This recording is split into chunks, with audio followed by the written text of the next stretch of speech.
Hello दोस्तों, स्वागत है आपका अपने यूट्यूब चैनल में। दोस्तों, आज का जो टॉपिक है वो है प्रेजेंट इंडेफिनिट टेंस। तो इसका हम पहचान देख लेते हैं। इसका पहचान क्या है? इसका पहचान है जिस वाक्य के अंत में जिस वाक्य के अंत में ता है, ती है, ते हैं आदि शब्द आते हैं,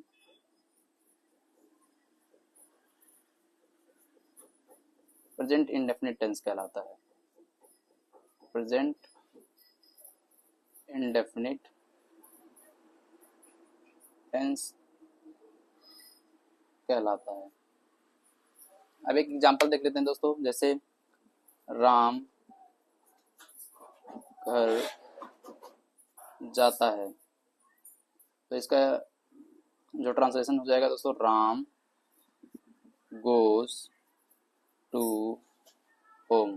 दोस्तों, अब यहाँ पे गोज क्यों लगा है और टू क्यों लगा है, ये सब चीजें बस आगे हम डिस्कस करेंगे। बस आप धैर्य रख के वीडियो देखते रहिए पूरा। अब दोस्तों, हम देखते हैं कि प्रेजेंट इंडेफिनिट टेंस में हम आज का टॉपिक जो है हमारा वो अफर्मेटिव जो टॉपिक है, अफर्मेटिव सेंटेंस मतलब सकारात्मक वाक्य पढ़ेंगे इसमें। तो अफर्मेटिव, AFFIRMATIVE, अफर्मेटिव सेंटेंसेस मतलब होता है सकारात्मक वाक्य। अब दोस्तों देखते हैं, अफर्मेटिव सेंटेंस की एक खासियत होती है कि इसमें अफर्मेटिव सेंटेंस वाले वाक्यों में कभी भी इन वाक्यों में देखिए, इन वाक्यों में नहीं और क्वेश्चन मार्क जैसे शब्द का उपयोग नहीं किया जाता है।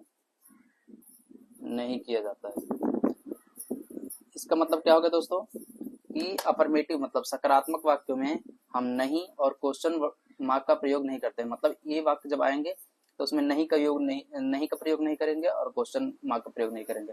आगे आपको एग्जाम्पल से हम बताएंगे कि ये क्या इसका मतलब है।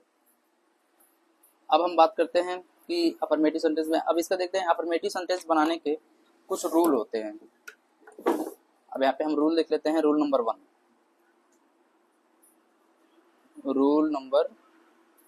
1, अफर्मेटिव सेंटेंस बनाने के कुछ रूल होते हैं। तो रूल नंबर 1, सिंगुलर सब्जेक्ट।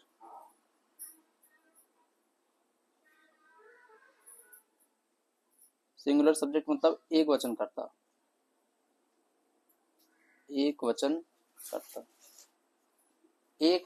के साथ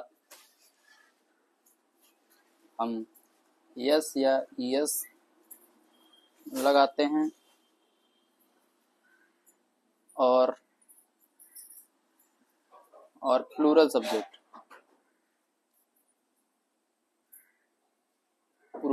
मतलब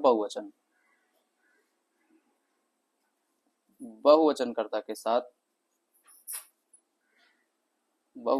के साथ हम यस या ईएस नहीं लगाते हैं। अब दोस्तों हम देख लेते हैं कि एक वचन और बहुवचन क्या होते हैं। जैसे अगर मैं बताऊं, एक वचन सिंगुलर सब्जेक्ट, सिंगुलर में देखिए दोस्तों आ जाते हैं जैसे ही, सी, इट, प्लेस नेम, किसी प्लेस का नेम हो गया, प्लेस नेम किसी आदमी का नाम, मतलब ये सब चीज क्या हो गई, ये सब सिंगुलर सब्जेक्ट में आती हैं। और ऐसे ही देख लेते हैं प्लूरल में कौन से आ जाएंगे, आई, वी, दे और इटीसी। इन सब टाइप के जो होते हैं ये प्लूरल में आते हैं, और ये जो ही, सी, इट जो होते हैं ये सब सिंगुलर में आते हैं। आगे दोस्तों जब हम प्रैक्टिस करेंगे प्रेजेंट इंडेफिनिट टेंस का, तो उसमें ज़्यादा अच्छे से क्लियर हो पाएगा कि हम कब क्या यूज करेंगे। तो बस अब इसका देख लेते हैं दोस्तों कि इसका फॉर्मेशन कैसे होता है, जो सब ये अफर्मेटिव सेंटेंस का फॉर्मेशन कैसे होता है, प्रेजेंट इंडेफिनिट टेंस में अफर्मेटिव सेंटेंस का फॉर्मेशन कैसे होता है। तो इसका कुछ रूल है, जैसे स्ट्रक्चर इसका क्या है, स्ट्रक्चर हम देख लेते हैं। स्ट्रक्चर है subject, main verb, main verb का फर्स्ट फॉर्म लगता है जिसमें यस या ईएस हम जोड़ते हैं प्लस ऑब्जेक्ट। ठीक है दोस्तों, सब पहले सब्जेक्ट आता है, फिर मेन वर्ब जिसमें हम यस या ईएस लगाते हैं, फिर ऑब्जेक्ट आता है। तो सब्जेक्ट का हिंदी मतलब होता है कर्ता, कर्ता प्लस मुख्य क्रिया की फर्स्ट फॉर्म प्लस यस या यस जो भी इसमें ऐड करना होगा प्लस कर्म। तो ये दोस्तों ये हमारा क्या हो गया, ये हमारा हो गया स्ट्रक्चर इसका, कि सब्जेक्ट जब हम सेंटेंस बनाएंगे तो इसी स्ट्रक्चर में हम सेंटेंस को बनाएंगे। इसको हम एक बार सर्किल कर देते हैं। ये हमारा स्ट्रक्चर हो गया कि पहले हमारा आएगा सब्जेक्ट, फिर मेन वर्ब, फिर यस या ईएस और फिर ऑब्जेक्ट। दोस्तों अगर हम इस स्ट्रक्चर की बात करें, जो इसका स्ट्रक्चर है ये तो बहुत छोटा है, मतलब बहुत इजी भी है, इसमें कुछ ज़्यादा डिफिकल्टीज नहीं होती हैं। अगर डिफिकल्टीज ज़्यादा आती हैं तो किस में आती हैं कि हमको मेन वर्ब में कब यस लगाना है कब ईएस लगाना है, इसमें थोड़ी सी प्रॉब्लम आती है। क्योंकि अब देखिए मैं आपको यहाँ पे मैंने लिख के रखा हुआ है कि कब यस लगेगा कब ईएस लगेगा। देखिए इसमें कहा है मुख्य क्रिया में हमको यस या ईएस लगाना है, यस या ईएस लगाना है। तो देखिए इसका रूल का है, मैं पहला रूल बताता हूँ। देखिए अगर मेन वर्ब के आखिरी अक्षर, मेन वर्ब जैसे मतलब गो जाना एक वर्ब है, टेक्स, वॉच, पास, वास, टीच, ये सब क्या है हमारे, ये सब मेन वर्ब है। अगर मेन वर्ब के आखिरी अक्षर में यदि ओ, एस, एक्स, एस एच और सी एच हो या यस हो, सी एच हो या यस बस हो, तो हम उसमें क्या लगेंगे, हम इसमें ईएस जोड़ देते हैं। देखिए जैसे गो में लास्ट में ओ आया है तो हम ईएस कर देंगे, एक्स आया है तो ईएस कर देंगे, सी एच आया है तो हम ईएस कर देंगे, एस आया है तो ईएस कर देंगे। मतलब अगर ये सब लास्ट में वर्ड आते हैं, जैसे क्या क्या हो गया, O, S, X, S H, C H, तो लास्ट में हम ईएस उसमें ऐड कर देते हैं। एक ये रूल हो गया। अगर आप चाहें तो इसको नोट कर सकते हैं कि कौन कौन से वर्ड आएंगे तो हम ईएस लगाएंगे। एक देखिए क्या होता है, एक है हमारा, अब यहाँ पे देखिए एक है स्टडी। अब यहाँ पे जब जो हमारा मेन वर्ब होता है, मेन वर्ब स्टडी मतलब क्या होता है, पढ़ना, ट्राई मीन्स प्रयास करना, कैरी मत ले जाना, ये सब हमारे मेन वर्ब है।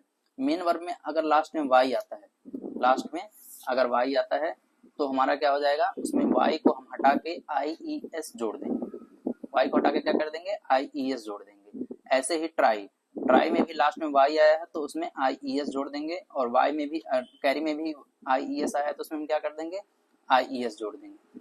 बस इसमें दोस्तों थोड़ा सा कंफ्यूजन रहता है कि अगर अगर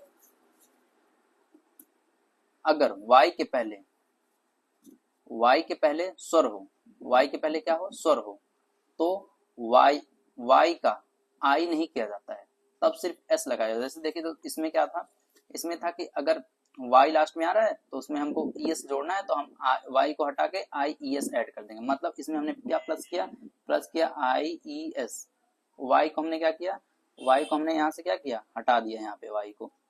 ठीक है दोस्तों, लेकिन इसमें क्या करना है, अगर वाई के पहले कोई वोवेल आ जाए, ए ई आई ओ यू में से कोई भी अगर आ जाए तो हम क्या करेंगे, हम सिर्फ एस बस लगाएंगे। जैसे देखिए क्या है दोस्तों, b o y, boy means लड़का, तो यहाँ पे क्या हो जाएगा, b o y s, s बस जोड़ेगा। हम यहाँ पे आई ई एस नहीं करेंगे, हम क्या नहीं करेंगे, आई ई एस नहीं लगाएंगे। क्यों नहीं लगाएंगे, क्योंकि वाई के पहले एक वोवेल आ गया है, वाई के पहले क्या आ गया है, एक वोवेल आ गया है।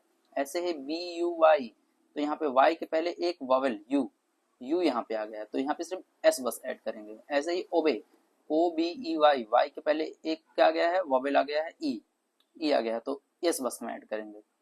तो बस इसका रूल यही है कि हमको कब यस लगाना है, कब यस लगाना है। तो मैंने आपको रूल बता दिया, आप स्क्रीनशॉट ले सकते हैं या इसको नोट डाउन कर सकते हैं। तो चलिए दोस्तों, अब अपने सीधे सेंटेंस पे आते हैं। अब देखिए, मैं आपको कुछ एग्जांपल देता हूं, जैसे वह स्कूल जाता है।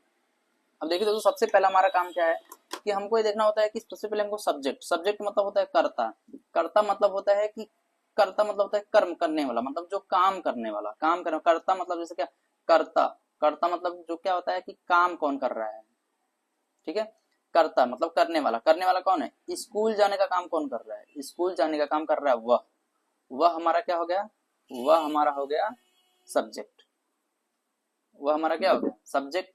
और फिर यहाँ पे देखिए, अब हम देखते हैं कि यस या ईएस लगाना है। तो मैंने पहला रूल क्या बताया है, पहला रूल देखिए, सिंगुलर सब्जेक्ट के साथ यस या ईएस लगाते हैं, सिंगुलर सब्जेक्ट के साथ। अब यहाँ पे देखते हैं सिंगुलर सब्जेक्ट में तो क्या मैंने बताया, ही सी इट प्लेस नेम और जो मतलब पर्सन नेम होता है, ये सब क्या है, ये सब सिंगुलर में आते हैं। तो देखिए वह क्या है, वह हमारा एक सिंगुलर वर्ब, सिंगुलर नाउन है, वह हमारा क्या है, सिंगुलर प्रोनाउन है, सिंगुलर है। तो सिंगुलर के लिए हम इसका पहले हिंदी लिखेंगे, इंग्लिश लिखेंगे, क्या हो जाएगा ही। अब यहाँ पे क्या पता है, मेन वर्ब। तो मेन वर्ब क्या है, स्कूल जाता, जाना एक मेन वर्ब है, ठीक है। यहाँ पे जाना एक मेन वर्ब है, तो यहाँ पे क्या लगाएंगे, गो लगाएंगे, ठीक है, गो लगा दिया। अब मैंने आपको बताया था, जैसे देखिए यहाँ पे अगर किसी मेन वर्ब के लास्ट में ओ आ जाए तो हम क्या करेंगे, ईएस उसमें जोड़ देंगे, ईएस उसमें हम जोड़ देंगे। तो यहाँ पे क्या करेंगे, देखिए ही, अब यहाँ पे यस या यस लगाना है क्योंकि सिंगुलर सब्जेक्ट है, सब्जेक्ट जब सिंगुलर होता है तो हमको यस या यस उसमें ऐड करना पड़ता है। तो देखिए ही गोज। अब देखिए गो के साथ हमेशा प्रीपोजिशन टू आता है, ये हमेशा अपने साथ प्रीपोजिशन टू लेता है गो के साथ, ठीक है। तो ही गोज टू स्कूल, ठीक है दोस्तों। अब हम बात करते हैं पेड़ फल देता है। देखिए एक ये और है, पेड़ फल देता है, पेड़ फल देता है, ठीक है। तो अब देखिए यहाँ पे पेड़ सबसे पहले देखेंगे सब्जेक्ट, देने का काम कौन कर रहा है, फल देने का काम कौन कर रहा है, पेड़। तो मतलब काम करने वाला यही हुआ ना, पेड़ ही तो काम कर रहा है, मतलब फल दे रहा है तो पेड़ ही तो फल दे रहा है। तो यहाँ पे क्या हो जाएगा, ट्री, ठीक है, ट्री। अब यहाँ पे देना क्या होता है, गिव्स। अब देखिए गिव आ गया, तो अब गिव, अब देखिए ट्री सिंगुलर है, ये हमारा क्या है, ये हमारा क्या हो गया, ये हमारा हो गया सब्जेक्ट, ये हमारा क्या हो गया सब्जेक्ट। अब सब्जेक्ट क्या है हमारा, ये सिंगुलर है ना, पेड़, एक पेड़ की बात हो रही है, पेड़ फल देता है।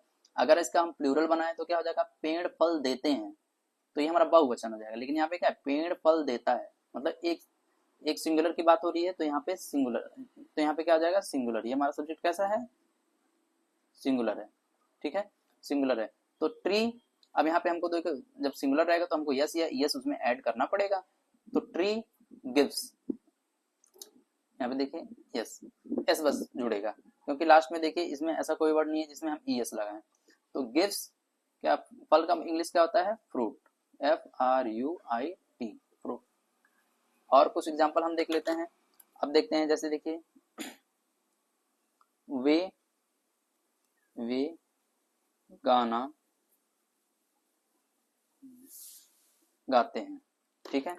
अब देखिए यहाँ पे, और दोस्तों मैंने आपको बताया था कि जैसे इन वाक्यों में नहीं और इन्वर्टेड क्वेश्चन मार्क जैसा कोई शब्द नहीं आता है। तो देखिए जब ये सब प्रेजेंट इंडेफिनिट के अफर्मेटिव सेंटेंस है, अफर्मेटिव सेंटेंस में नहीं का उपयोग नहीं किया जाता है। अगर नहीं का उपयोग करेंगे तो क्या हो जाएगा, निगेटिव सेंटेंस आ जाएगा, ठीक है। और प्रश्नवाचक में प्रश्नवाचक चिन्ह जब हम प्रयोग करते हैं, जैसे प्रश्नवाचक चिन्ह का ये है, अगर इसका जब प्रयोग करते हैं तो ये कब करते हैं, ये प्रश्नवाचक वाक्यों में करते हैं हम इसका प्रयोग। इसीलिए मैंने बताया था कि सकारात्मक वाक्यों में नहीं और प्रश्नवाचक चिन्ह का प्रयोग नहीं करते हैं हम, ठीक है। अब देखिए वे गाना गाते हैं, वे गाना गाते हैं, तो यहाँ पे क्या हो जाएगा। अब देखिए पहले तो हम देखेंगे गाना गाने का काम कौन कर रहा है, तो वे कर रहे हैं, वे गाना गा रहे हैं, ठीक है। तो वे हमारे क्या हो गए, एक तरह से हमारे सब्जेक्ट हो गए, ठीक है। वे हमारा क्या हो गया, सब्जेक्ट हो गया। अब इसको सब्जेक्ट देखते हैं, पहले सिंगुलर है कि प्लूरल है। सबसे पहला काम हमको देखना है सब्जेक्ट है हमारा क्या, सिंगुलर है कि प्लूरल है। सबसे पहले तो आप सब्जेक्ट छांटिए कि सब्जेक्ट इसमें कौन सा है। सब्जेक्ट आपने पता कर लिया, तो उसके बाद आप देखिए कि ये सिंगुलर है कि प्लूरल है, क्योंकि यही डिसाइड करेगा कि हमको यस या ईएस लेना है कि नहीं लेना है। तो बस अब यहाँ पे हो जाएगा, क्या हो जाएगा, दे, दे, ठीक है। सॉरी, ये हो जाएगा हमारा प्लूरल, प्लूरल। तो यहाँ पे क्या हो जाएगा, दे, ठीक है। दे means way, sings, sings a song, ठीक है। तो यहाँ पे देखिए गाना गाने क्या होता है, सिंग्स, सिंग्स, सिंग्स मतलब गाना गाना, ए सॉन्ग, ठीक है। तो यहाँ पे क्या हो जाएगा, मेन वर्ब हमारा क्या है, गाना गाना गाना। तो गाना हमारा एक वर्ब है, तो यहाँ पे सिंग्स हो जाएगा, ए सॉन्ग हो जाएगा। और एक हम देखते हैं, बच्चे पार्क में खेलते हैं। देखिए जैसे बच्चे पार्क में